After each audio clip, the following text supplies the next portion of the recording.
You're here with me, Jen the Taxidermy Witch, and we are doing a little DIY, and that DIY is going to be helpful for many different kinds of things depending on the oil for aromatherapy that you choose that you want. So what we're making today in this little DIY is we're making a necklace or bracelet or both with a lava bead. And so this is just a teardrop shaped lava bead that has a hole strung through the top. So when you can wear it, it will be laying right here on your chest. And then when you add your aromatherapy oil of your choice, whatever ailment you might need, and if you have a question on what aromatherapy oil can help with what, message me below and I will try and put that in there. But I have a few kinds in my collection. I have sweet orange, frankincense, rosemary, eucalyptus, clary sage, and tea tree. Those are the ones that are the tops in my opinion that I use, but you know, lavender, so many good things. But when you drop the essential oil onto the lava rock, and this is an actual lava rock that they made a bead out of, when you drop the essential oil onto it, it will, you can drop it on, it's going to absorb into the whole rock, but I would drop it on both sides, okay? Drop it on one side, because that side will then be touching your skin and soak into your bloodstream and help you medicinally that way. I am not a doctor, just a retired massage therapist. On the other side, it will be on your chest and under your nose, so you'll smell it, okay? And then, if you have the beads on your wrist, they will absorb into your bloodstream, and your wrist is such one of the big areas. You know, you have your wrist, and you have your neck, and you have your temple, and that's kind of the greatest places for you to have essential oils absorb in, besides the feet, but it gets into the bloodstream really quick there, and so we have some smaller beads that we can do bracelets with that are also lava, and I'll show those to you. And I just get my, you know, these are quite small. You can actually also do shape magic. We have squares, teardrops, circles. So I've never done a video yet on shape magic, but I sure will get into that at some point. So let me show you how I've started it out. If you're going to be doing, let me make a note first. To make it more magical, I'm using sewing needles that were my grandmother's. I don't have very many of them left, but they're old, they're vintage, and there's, I think I have about 6 left, and then 2 that I'm using, so 8 altogether. But these are great, and I feel like this is something she's touched and she's used to create before, and I do work with her spirit. So if I'm going to be making something with a needle that she used, I mean, here's the needle. It was really hard to thread. It's tiny. I had to use, you know, just the tiniest spool thread for this. These beads are too small to get hemp through, so I had to use the smallest needle I had. That was the only disappointment about these beads. They were inexpensive, they're beautiful, all of that. So basically, I've done a piece of string as long as I need the necklace to be, okay? And I want the necklace to be able to fit over my head if possible, because then I can just tie it tight. But yeah, so I've made it quite long. Then you just tie 2 knots so that you have an opening in the middle. I don't know how to make jewelry, I won't lie. Like, I'm not a jewelry maker. And then I'm threading this needle through here with my intention. Grandmother, be with me and help me in this project that I'm using for my working, okay? So now you've strung this through, right? Simply. You could also pick the color of the string and use color magic. I've done videos on color magic, so if you wanted to amp up the power of this necklace for a certain reason, use color magic in there, okay? Now, I want to say as well that this string that we're putting on here is not going to last forever. So, you know, it's just very thin. It's all that would fit through here. Let me show you super quickly the bead strands I did end up getting. These are the ones we're working with. Got these.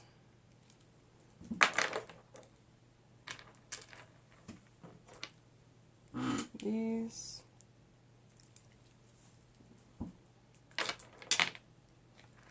And then these smaller ones I showed you, like for the bracelets here. Squares and circles. And then some red lava. And they're in a circle shape. So, yes, I basically, at this point, now that I've got my knots tied and my beads strung, now I take my scissors and I cut this off of the needle very gently again, because this needle is precious to me. I make sure I put that needle back into where it belongs so that it doesn't fly away and I lose it. That would be not good. And then I'm just going to try and tie a small knot and then tie it into the hole I've made.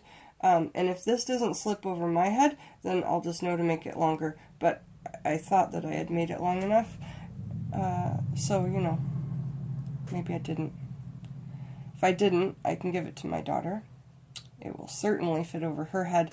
And kids, you know, really safe essential oils for them are like lavender and chamomile, and you just always want to make sure you check in with your doctor, because some essential oils can affect medications. Like if you take any medications for the heart, your doctors will tell you not to even eat grapefruit or drink anything flavored with grapefruit. Grapefruit essential oil, I've had an experience with it in massage school where it affected somebody in a very scary way. Okay, so now I am just taking, affected their medication. Okay, so it looks like I tied that crooked. Awesome. Told you I'm not a jeweler. Alright, I did tie it crooked. Well, beware not to tie it crooked. Hopefully this time it worked.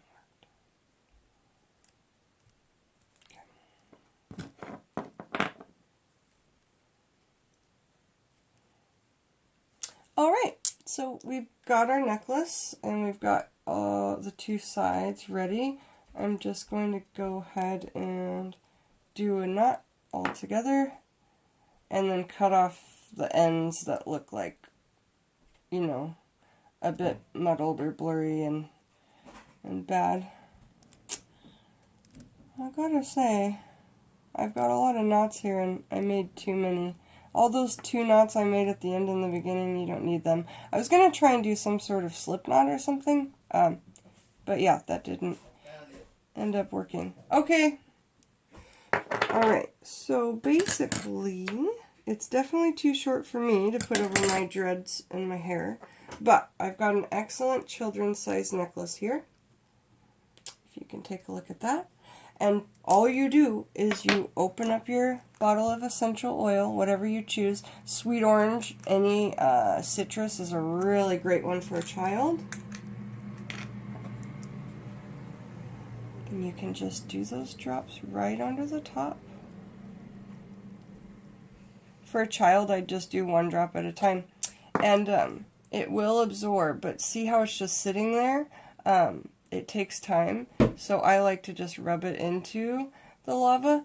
And also, I like to use 1 stone for 1 oil, and that's why I got so many, because, you know, unless it's like frankincense and sweet orange, or a combination that I always like to have. And again, I rub that on both sides so that I'm getting the olfactory smell and also the medicinal effects into the bloodstream, okay? Alright, so, we're already past 5 minutes, so it's no longer a 5-minute DIY. I guess I couldn't get it done that quick. That's alright.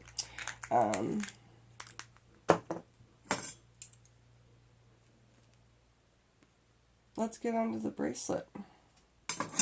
Why did I use tongs, tweezers to do that? When you blow out a candle, you blow out intention, but I almost caught my arm on fire, or my shirt on fire, so I'm blowing it out for now. Let's do some of these loose beads I've got. This is my bracelet that I've done. Again, I, for whatever reason, put 2 holes on the one side. I don't know how to make jewelry, but I'm doing a DIY. I'm using my grandmother's needle from this old vintage kit that I've inherited from her. And I actually really adore it. I always have. Alright. So let's take some beads. See, everything's getting stuck. Let's do a couple squares and a couple circles and see how it goes. And when you do these, you know, you don't have to oil every bead, but you could if you wanted to.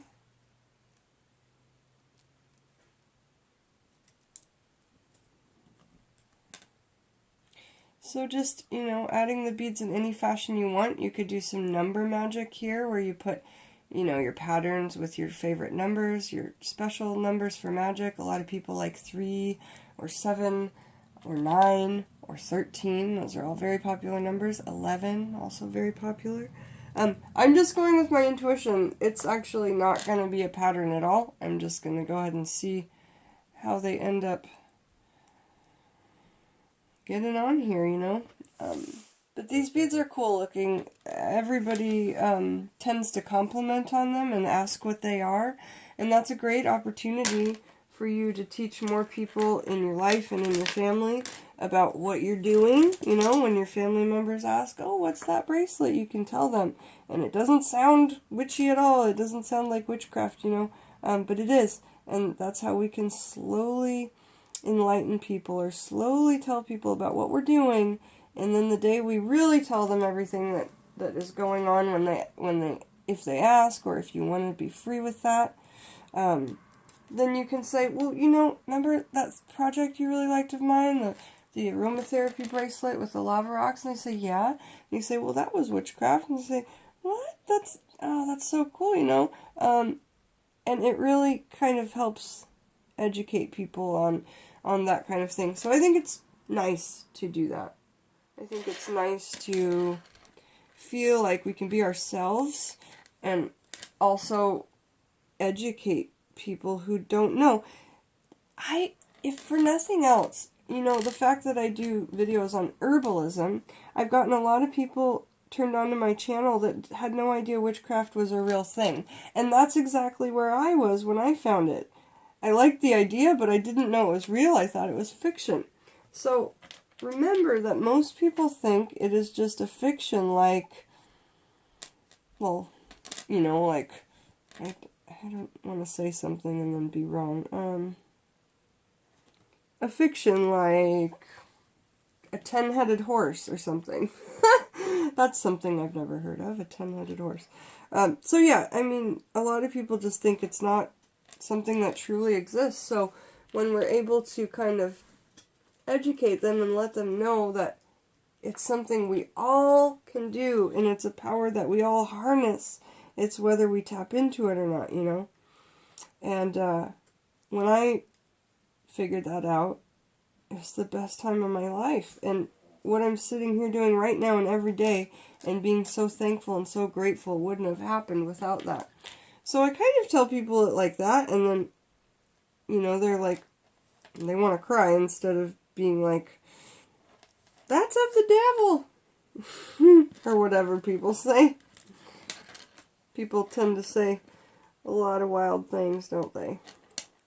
But just remember that they're protecting themselves from what they might think is dangerous, and we just have to educate them on how what's more there's loads of things that are more dangerous than this that they probably do each and every day. The foods they eat, the water they drink, the things they say out loud to each other, and like, I hate that, Sally Mae, or whatever, you know. Alright, I have to take some of these beads off because I realized I put too many on if I want to be able to tie it and all that. So again, I'm not like a jewelress or a jewelry maker or whatever we'll call ourselves if we're a jewelry maker. But here you go. Here's a little bracelet DIY. Just cut this off and tie it onto the length of the other piece. And you can tie it directly on your wrist because, again, we use these bracelets and this string, because the holes are so small in here, as kind of until it breaks. And then when it breaks, you know, you can use your beads and offerings. You could reuse them for the same thing. You can do lots of things. And if you can perfect this and make a video and show me how to do it, I would absolutely adore you for it.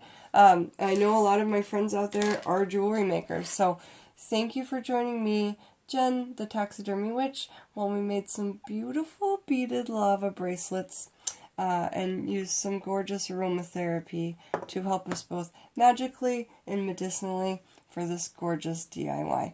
All my love to you guys. Thank you for watching. Jen, the Taxidermy Witch.